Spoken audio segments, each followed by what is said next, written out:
প্রতিবেদনের শুরুতেই অত্যন্ত নাটকীয়ভাবে জানানো হয় যে মধ্যপ্রাচ্যের সমুদ্রসীমায় ইরান ও আমেরিকার মধ্যকার সংঘাত এক নতুন এবং বিপজ্জনক মোড় নিয়েছে।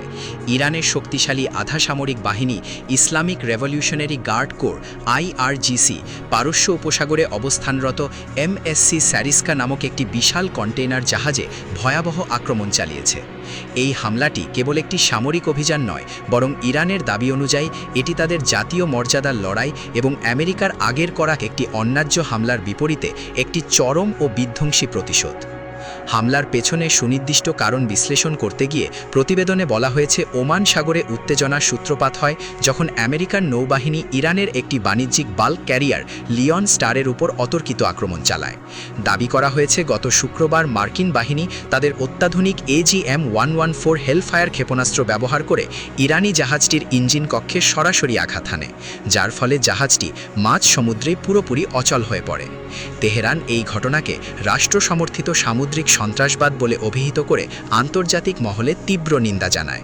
এর ঠিক পরেই পানামার পতাকাবাহী MSC স্যারিস্কাকে লক্ষ্যবস্তু করা হয়, কারণ ইরানের গোয়েন্দা তথ্য অনুযায়ী এই জাহাজটি মার্কিন ও ইসরায়েলি স্বার্থের সাথে ওতপ্রোতভাবে জড়িত। ভিডিওতে IRGCর কর্মকর্তাদের অত্যন্ত কঠোর এবং যুদ্ধংদেহী বক্তব্য তুলে ধরা হয়েছে। তারা পরিষ্কার ভাষায় জানিয়ে দিয়েছে যে ইরান এখন আর কেবল রক্ষণাত্মক কৌশলে সীমাবদ্ধ নেই, আক্রান্ত হলে তারা সমান শক্তিতে এবং সমান তালে পাল্টা আঘাত হানার সক্ষমতা রাখে। প্রতিবেদনে উল্লেখ করা হয়, ইরান বর্তমানে জলপথ এবং আকাশপথ উভয় দিকেই ড্রোন ও ক্ষেপণাস্ত্রের মাধ্যমে সমন্বিত আক্রমণ চালাতে প্রস্তুত।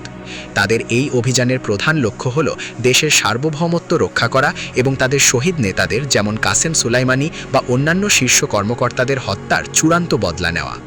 প্রতিবেদনটিতে অত্যন্ত গুরুত্বের সাথে সতর্ক করা হয়েছে যে এই পাল্টাপাল্টি হামলার প্রভাবে বিশ্বের সবচেয়ে সংবেদনশীল এবং গুরুত্বপূর্ণ নৌপথগুলো, বিশেষ করে হরমুজ প্রণালী, ওমান সাগর এবং পারস্য উপসাগর এখন একটি সম্ভাব্য যুদ্ধক্ষেত্রে পরিণত হয়েছে।